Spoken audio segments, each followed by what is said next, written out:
Hey everyone, it's me Lone. Hope you're doing all right. Let's talk about Xbox Game Pass. Recently, there has been a lot of talk in terms of whether Xbox Game Pass is actually a profitable service for the company. And a recent article by Stephen Totilo on Axios, linked in the description below, definitely paints a bit more of a negative picture. I want to talk about that today and provide my thoughts in terms of whether Xbox Game Pass is actually doing all right, is profitable, or is actually a bad thing for Xbox. It's never as clear cut as that, but we'll try and break it down in today's video. So talking about that article by Stephen Totilo, here are some of the main paragraphs from it. I'll quote him verbatim. So he says that subscriber growth from Microsoft's all-you-can-play Game Pass subscription service fell far short of an annual company target tied to CEO Satya Nadella's pay, according to a new financial filing. Details: Microsoft targeted a 73% growth rate for Game Pass for its fiscal year ending June 30, 2022, as part of performance incentives for Nadella and other top executives, but the service only achieved 28% growth. That's 2 misses in a row. The company also failed to hit the executive Game Pass target last year, after it exceeded it in 2020. Phil Spencer also had some things to say, not about this in particular, but it was around the topic anyways. He said, it accounts, as in Game Pass, for 10 to 15% of the company's content and services revenue, which includes gaming, and is quote-unquote profitable for us, he said.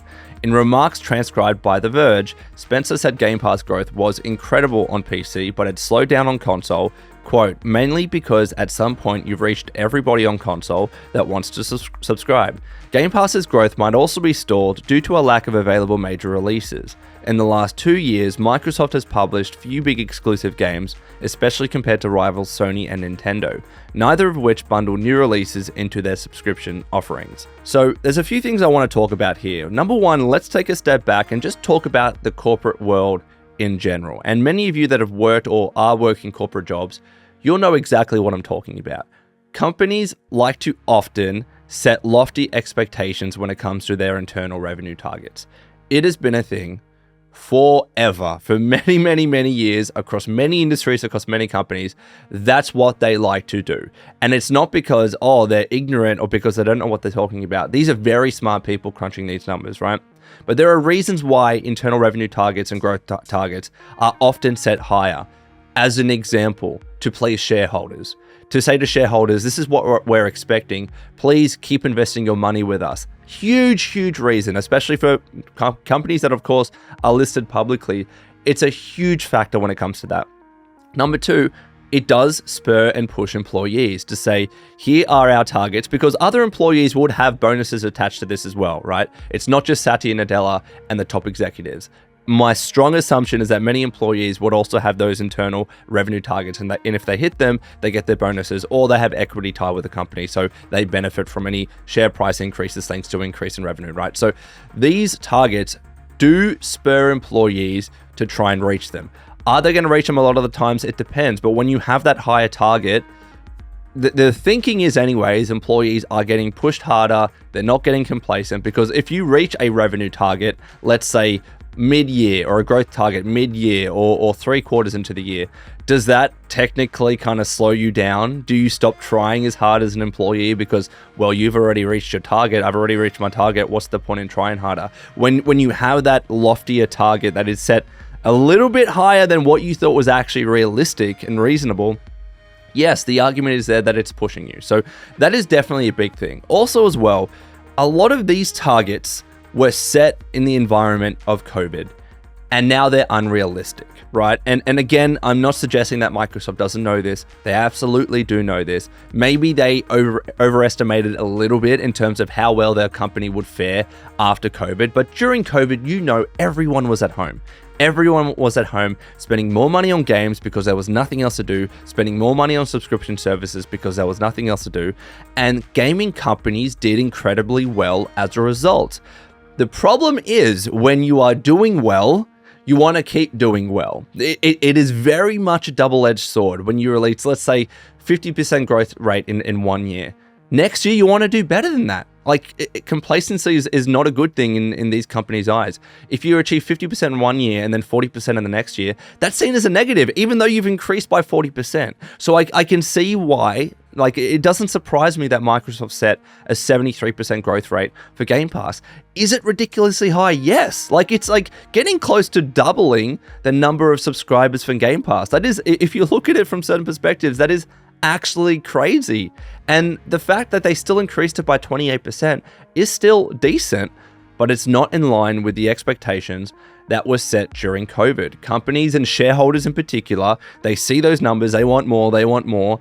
But when COVID kind of like eased off and people start going outside, doing their thing, not being at home, they're spending less money. So, the casual lay fan that bought Game Pass or subscribed to Game Pass because, I'm at home a little bit more, I'll play some games. Now that person's going out more, they're seeing friends more, they're going to dinners more, they're not playing games as much. So why am I paying for this monthly Game Pass subscription? Or there are people that could have jumped in, on board and saw less reason to, so they're not also subscribing to Game Pass. And I do agree with Phil Spencer's note about consoles as well. Like, eventually you are going to reach a saturation point where everyone that is currently on your Xbox console has subscribed to the service if they wanted to, right? But there's another reason as well that clearly, Microsoft isn't reaching these crazy growth rates. Look at what's happening now with the economy.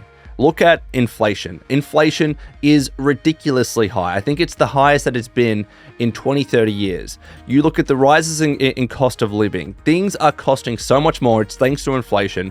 But look at the prices of things around you. For milk, for food, for anything. Like every company, every retailer, every shopfront, they're increasing their prices. And then you have rises in interest rates. Reserve banks are constantly increasing interest rates to the stage where they are actively trying to actually stop people spending as much to try and curb the rise in inflation. That is what reserve banks are doing right now. And then you look at as well the cost in other subscription services. Netflix keeps going up. Disney Plus, everything is going up. You look at all of this stuff, you can see why people are spending less money, because there's less money to go around. They need to save it for more essential things, food, rent, etc. So are we really that surprised that Xbox Game Pass didn't grow at 73% growth rate? It still went up by 28%. That's still pretty strong. But are we really surprised that it didn't go up by 73%? I don't think it is this doom and gloom thing. If it went down, it would be doom and gloom. Absolutely. If it was like a situation like Netflix, where Xbox was actually losing subscribers, of course, that is a cause for concern. But because they hit 28% and not 73%, I'm not sitting there in Phil Spencer's position thinking, oh crap, we're in a really bad state. The Game Pass is still bringing in so much money. We're talking billions of dollars. We're talking 25, I think the last that I checked, 25 million subscribers. 10 to 15% of their content and services revenue. Ridiculous amounts of money. But maybe in these situations, Phil is looking at doing two things, or Xbox is looking at doing two things. They're maybe looking at reducing their level of investment in terms of the games they're bringing to Game Pass. But that's also a double-edged sword, because you do need games to make the service interesting. But maybe they're looking at decreasing how much they're spending on those games. But also as well, they're probably going to increase the price of Game Pass. Phil recently has said that is probably going to happen. And again, we've seen it with different subscription services. In the movies industry, the TV industry, and of course in video games, we are probably going to see an increase in the price of Game Pass to make it a little bit more profitable for Xbox. Is that going to lead to some people unsubscribing? Probably yes, especially at a time, it's a big deal, especially at a time when Xbox, they aren't releasing that many big hitters. A lot of their big titles that were meant to come out, recently, will push the next year. Like Starfield is now next year, and it is a new IP for sure, but that's going to be a huge title for them. So is it surprising that 2022 wasn't as good? Let's see how next year goes. Genuinely, I'm very curious, because Xbox is going to have a few big titles come out next year, and I think that's going to be a true test in terms of whether Game Pass is going to keep increasing at the growth rate that maybe Microsoft wants it to. But it was bound to slow down at some point. It was bound to reach a saturation point at some point. It seems like Game Pass on PC is still doing well, but clearly on console, it's not increasing crazily fast. I am not that surprised about any of this. I don't think it's a huge cause for concern, but there are too many other environmental factors going on here for Microsoft to be able to achieve a 73% growth rate. And part of the issue as well is that I think these numbers were set at the start of the financial, or prior to the financial year. Depends, how companies do their timings. But if it was set earlier in the year, and then that was at a time when these inflation increases weren't happening, interest rates were really low, things like the jobs market was great, things were in a much better state. So setting that target then, and then watching everything that happened in FY 2022, I think by the end of it, Microsoft probably would have realized themselves that 73% was too lofty of a target. But anyways, Wastelanders, let me know your thoughts. This was an interesting, different video for me to do.